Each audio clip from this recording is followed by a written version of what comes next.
थे blood platelets. ठीक है, हम लोग पढ़ रहे थे ब्लड प्लेटलेट्स। ठीक है, हम लोग पढ़ रहे थे ब्लड प्लेटलेट्स। तो ये जो ब्लड प्लेटलेट्स है यानी कि रक्त रक्त प्लेटलेट्स। ठीक है, ये जो ब्लड प्लेटलेट्स क्या होता है, तो ये रक्त के ब्लड प्लेटलेट्स के लिए लिख लीजिएगा कि ब्लडलेट्स क्या होता है। तो ब्लड प्लेटलेट्स ये रंगहीन छोटे छोटे आकार, ये रंगहीन छोटे और अनियमित आकार लिखिएगा, और अनियमित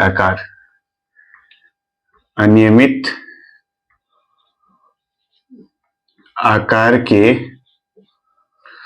कोशिकीय अंश होते हैं। कोशिकीय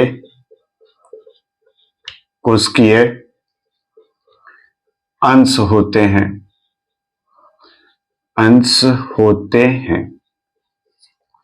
ठीक है, तो ब्लड प्लेटलेट्स क्या होता है, तो यहां पर मैंने लिखा है कि जो ब्लड प्लेटलेट्स होता है वो रंगहीन छोटे अनियमित आकार के क्या होते हैं, कोशिकीय अंश होते हैं।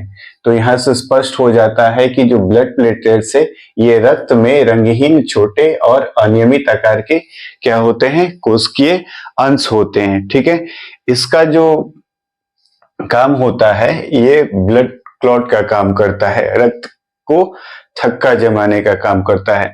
इसके फंक्शंस को हम लोग देखेंगे, लेकिन उससे पहले जो ब्लड प्लेटलेट्स की बेसिक चीजें हैं उसको हम लोग देख लेते हैं। फिर कैसे ब्लड प्लेटलेट्स वर्क करता है, कौन से हार्मोन होते हैं, कौन से एंजाइम होते हैं, कौन सा हार्मोन किस रसायन को क्या करता है, ट्रांसफॉर्म करता है, कैसे रक्त का थक्का जमता है। ओवरऑल इन सब चीजों के बारे में क्या करेंगे, हम लोग डिस्कस करेंगे। ठीक है, तो सबसे पहले जो बेसिक देख लेते हैं कि जो ब्लड प्लेटलेट्स के जो डिस्कवरर है ना, जो इसके डिस्कवरर हैं यानी कि इसके जो खोजकर्ता यानी कि इसको किसने खोजा है, ब्लड प्लेटलेट्स को खोजने वाले थे जूलियस, लिखेंगे जूलियो बेजोरेरो। ठीक है, जो ब्लड प्लेटलेट्स का डिस्कवरर है यानी कि ब्लड प्लेटलेट्स के जो खोज करता है वह है जूलियो बेजरेरो। ठीक है, जूलियो और बेजरेरो। अब यहां पर यह देख लीजिएगा कि जो ब्लड प्लेटलेट्स है इसका जो उत्पादन होता है, ब्लड प्लेटलेट्स का जो उत्पादन होता है ये कहाँ होता है, तो जो ब्लड प्लेटलेट्स है इसका उत्पादन अस्थि मज्जा में होता है, अस्थि मज्जा में होता है। ठीक है, बोन मैरो में होता है, ये आप लोग जानते होंगे।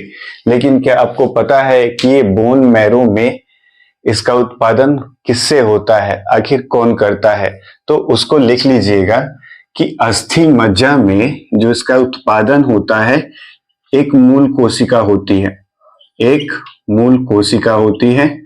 उस मूल कोशिका का नाम है मेगा कैरियोसाइट्स।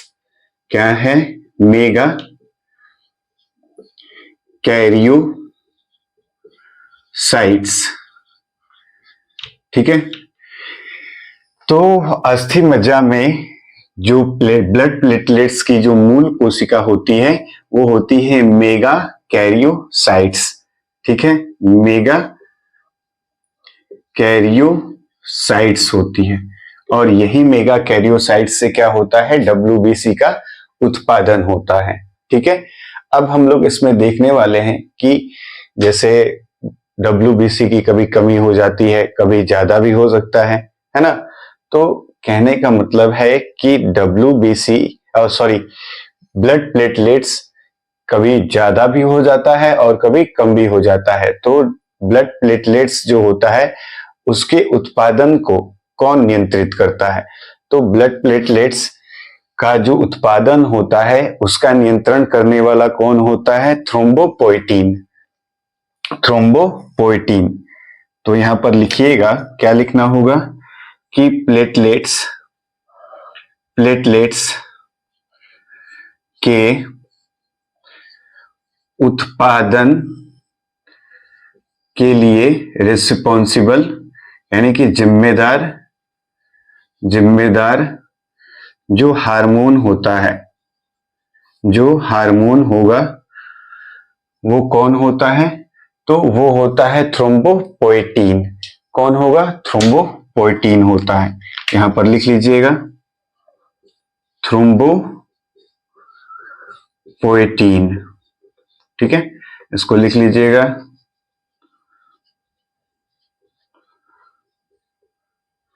थ्रोम्बोपोएटिन। तो जो प्लेटलेट्स के उत्पादन के लिए जो जिम्मेदार हार्मोन है ना, यानी कि जिम्मेदार कहने का मतलब है इसका जो नियंत्रण है वो किसके द्वारा होता है? थ्रोम्बोपोएटिन के द्वारा होता है। और ये जो थ्रोम्बोपोएटिन है, इस हार्मोन का सेक्रेशन किसके द्वारा होता है? या तो किडनी के द्वारा होता है, वृक्क के द्वारा होता है, या फिर लिवर के द्वारा होता है। तो लिख लीजिएगा यहाँ पे कि थ्रोम्बोपोएटिन, ये जो थ्रोम्बोपोएटिन है इसका उत्पादन, यहां पर लिखिएगा थ्रोम्बोपोएटिन का स्राव। थ्रोम्बोपोएटिन का स्राव यानी कि रिलीज कहां से होता है? तो यकृत और वृक्क द्वारा होता है। ठीक है, किसके द्वारा होता है? या तो किडनी के द्वारा होगा या फिर लिवर के द्वारा हो जाएगा। ठीक है, इस बात को आप लोग क्या कर रहे हैं, समझ गए ना? अब यहां पर देखिएगा कि ये बात समझ में आ गया ना कि ब्लड प्लेटलेट्स क्या होता है, इसका डिस्कवरर कौन है, इसका उत्पादन कैसे होता है, इसके उत्पादन के लिए अस्थि मज्जा में क्या होता है? मेगाकैरियोसाइट्स मूल कोशिका होती है। प्लेटलेट्स के उत्पादन या नियंत्रण के लिए कौन सा हार्मोन रिस्पॉन्सिबल होता है? तो थ्रोम्बोपोएटिन। और इस थ्रोम्बोपोएटिन हार्मोन का जो स्राव होता है, सेक्रेशन होता है, वो किसके द्वारा होता है? या तो लिवर के द्वारा होगा या फिर किडनी के द्वारा, या तो वृक्क के द्वारा होगा या फिर यकृत के द्वारा होगा। ठीक है, अब यहां पर और देखिएगा कि जो इसका जीवन काल होता है, इसका जो जीवन काल होगा, जो लाइफ स्पैन होगा, वो कितना होता है? 7 to 10 डेज। 7 to 10 डेज होता है, यानी कि 7 से 10 दिनों का होता है। ठीक है, और इसका भी जो ग्रेवयार्ड होगा, कब्रगाह जो होगा, ग्रेवयार्ड होगा, वो कहाँ होगा? पलीहा ही होगा, सिप्लीन ही होगा। ठीक है, फिर आगे देखिएगा कि अगर एक स्वस्थ मनुष्य है, तो स्वस्थ मनुष्य में इसकी जो संख्या होगी वो कितनी हो जाती है? तो याद रखिएगा लगभग 1.5 लाख से कितना? 4 लाख। 1.5 लाख से 4 lakh millimetre cube of blood, यानी कि रक्त का मिलीमीटर क्यूब देखेंगे, यानी कि 1 मिलीमीटर क्यूब में इसकी जो संख्या होगी वो कितनी हो जाती है? 1.5 लाख से लगभग 4 लाख के बीच में हो जाती है।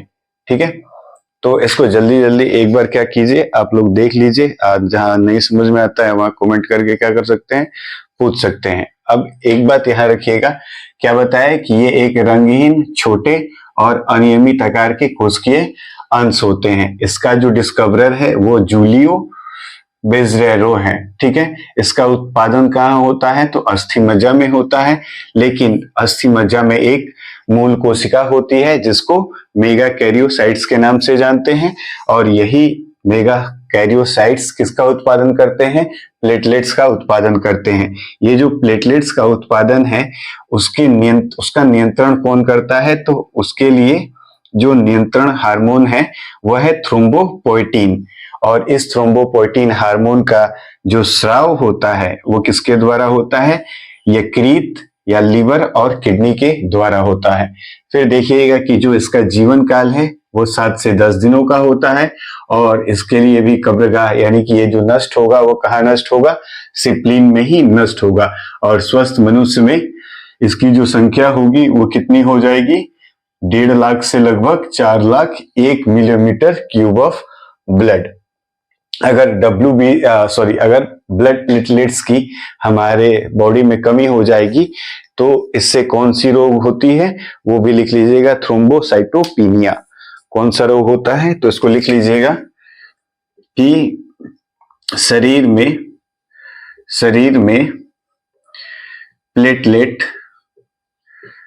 प्लेटलेट्स की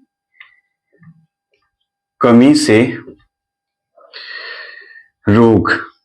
तो कौन सा रोग होता है तो लिख लीजिएगा थ्रोम्बोसाइटोपिनिया। थ्रोम्बोसाइटोपिनिया। ठीक है, याद रखिएगा कि अगर हमारे ब्लड में प्लेटलेट्स की कमी हो जाती है तो कौन सा रोग होगा यहाँ पर, तो थ्रोम्बोसाइटोपिनिया रोग होता है। ठीक है, तो अब इसके बारे में हम लोग अच्छे से जान गए कि ये जो था बेसिक था। अब इसके मैकेनिज्म को देख लेंगे कि क्या होता है कि थ्रोम्बोप्लास्टिन नामक एंजाइम का सेक्रेशन होता है। क्या होता है,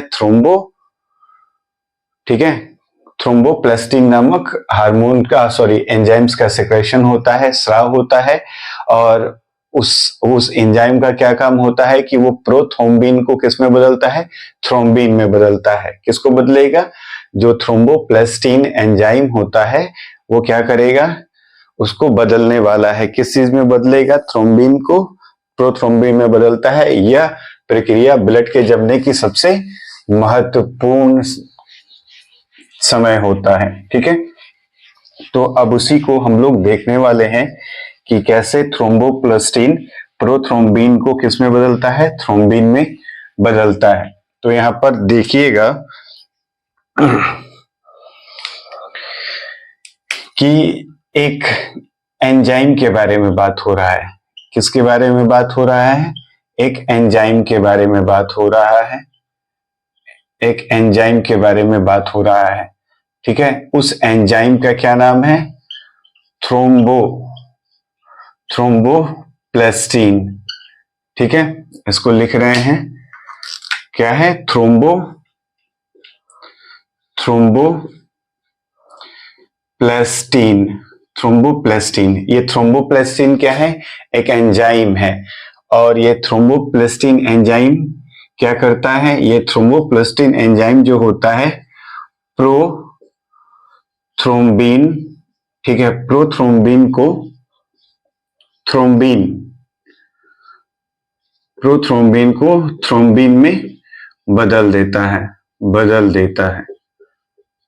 ठीक है, क्या लिखे हैं हम यहाँ पर कि एक एंजाइम होता है जो थ्रोम्बिन, जिसको हम लोग थ्रोम्बोप्लास्टिन के नाम से जानते हैं। और ये जो थ्रोम्बोप्लास्टिन है ये थ्रोम्बिन को किस चीज में बदल देता है, थ्रोम्बिन में बदल देता है। और यही जो समय होता है मेन रूप से जमने का, क्या होता है, यह प्रक्रिया रक्त जमने के सबसे महत्वपूर्ण समय होता है। तो यहाँ पर लिख लीजिएगा नोट में, क्या लिखना है कि यह प्रक्रिया किस प्रक्रिया की बात हो रही है, ये एंजाइम वाले प्रक्रिया की बात हो रही है। जो थ्रोम्बोप्लास्टिन है ये प्रोथ्रोम्बिन को थ्रोम्बिन में बदल देता है। तो यह प्रक्रिया रक्त जमने की महत्वपूर्ण समय होता है, या यहीं पर देखिएगा एक्चुअल। तो ये थ्रोम्बिन की उपस्थिति में ही अब क्या होगा, फाइब्रिन में बदलता है। ठीक है ना, यहाँ पर अभी खत्म नहीं हुआ है, इसके बाद आगे भी हम लोग देखने वाले हैं। ठीक है, मिटा रहा हूं इसको मैं। यहाँ पर देख रहे हैं कि अब ये जो थ्रोम्बिन है ये क्या करेगा कि ये जो थ्रोम्बिन की उपस्थिति में, अब यहां से चलते हैं, बात किसके बारे में बात हो रहा है, थ्रोम्बिन की उपस्थिति में, यानी कि थ्रोम्बिन की उपस्थिति में, थ्रोम्बिन की उपस्थिति में क्या होता है कि थ्रोम्बिन की उपस्थिति में फाइब्रोजिन यह थ्रोम्बिन की उपस्थिति में, ठीक है, जो फाइब्रोजन, ठीक है, फाइब्रोजन, यानी कि थ्रोम्बिन की उपस्थिति में फाइब्रोजन जो होता है ये किस चीज में बदलता है, फाइब्रिन में बदलता है, ठीक है, फाइब्रिन में बदल जाता है, ठीक है।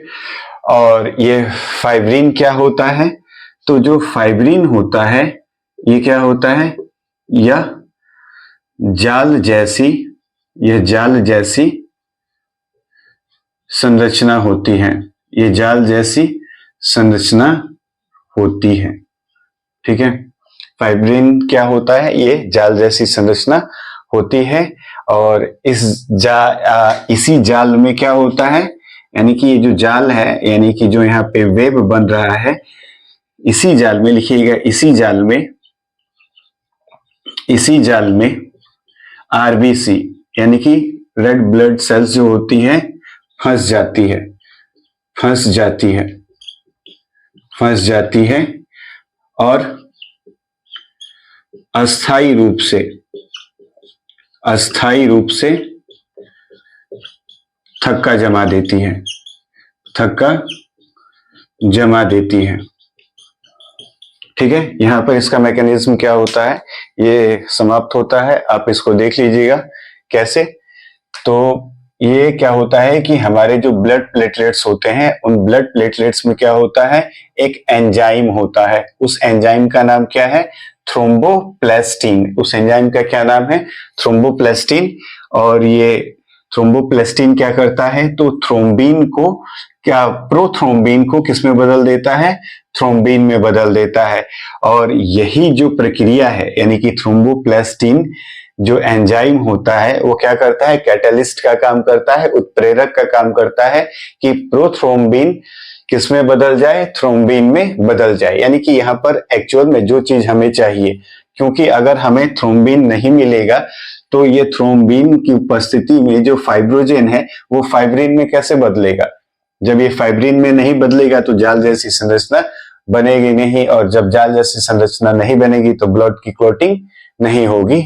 यानी कि जब हमें चोट लग जाएगी, अगर घाव बन जाएगा तो लगातार उससे क्या होता है, ब्लीडिंग होते रहने की संभावना अधिक हो जाती है, ठीक है। तो इसको समझिएगा कि रक्त जमने की इसलिए ये क्या होती है, महत्वपूर्ण, क्योंकि यहाँ पे जो थ्रोम्बिन बन रहा है ये किसके लिए रिस्पॉन्सिबल है, क्योंकि थ्रोम्बिन की उपस्थिति में ही क्या होता है, फाइब्रोजन किसमें बदलता है, फाइब्रिन में बदलता है। और ये फाइब्रिन क्या होता है कि एक वेब जैसी स्ट्रक्चर होती है, संरचनाएं होती हैं।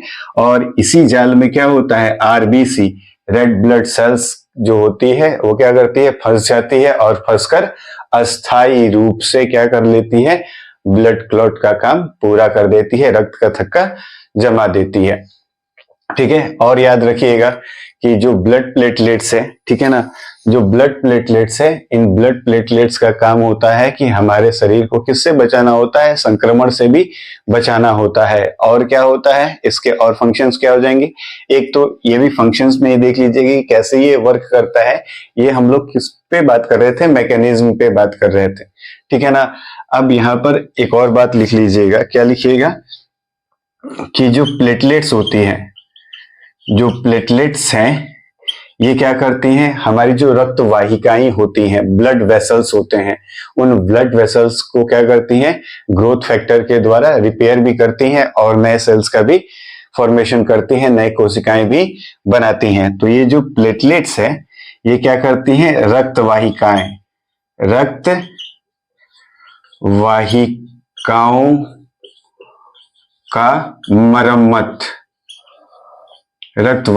का मरम्मत करती हैं, मरम्मत करती हैं। ठीक है, रक्त वाहिकाएं का मतलब है ब्लड वेसल्स। Blood vessels. अब जब हम लोग क्या करेंगे, जब ह्यूमन हार्ट पढ़ेंगे आगे आने वाला जो टॉपिक है, ठीक है ना, तब उसमें हम लोग ब्लड वेसल्स पढ़ेंगे, कैसे वो ब्लड वेसल्स क्या करती हैं, ब्लड का ट्रांसपोर्टेशन करती हैं। ठीक है, तो यहाँ पर एक और देख लीजिएगा कि ये जो प्लेटलेट्स है ये रक्त वाहिकाओं को क्या करती है, मरम्मत करती है ग्रोथ फैक्टर द्वारा। ठीक है ना, और जो भी है ये ओवरऑल जो है ब्लड प्लेटलेट्स आपका क्या हो गया है, कंप्लीट हो गया। ठीक है, अब इसमें कोई भी अगर क्वेश्चन रहेगा तो उसको कमेंट में ड्रॉप कर दीजिएगा। ठीक है, तो मिलते हैं नेक्स्ट क्लास में। Thank you.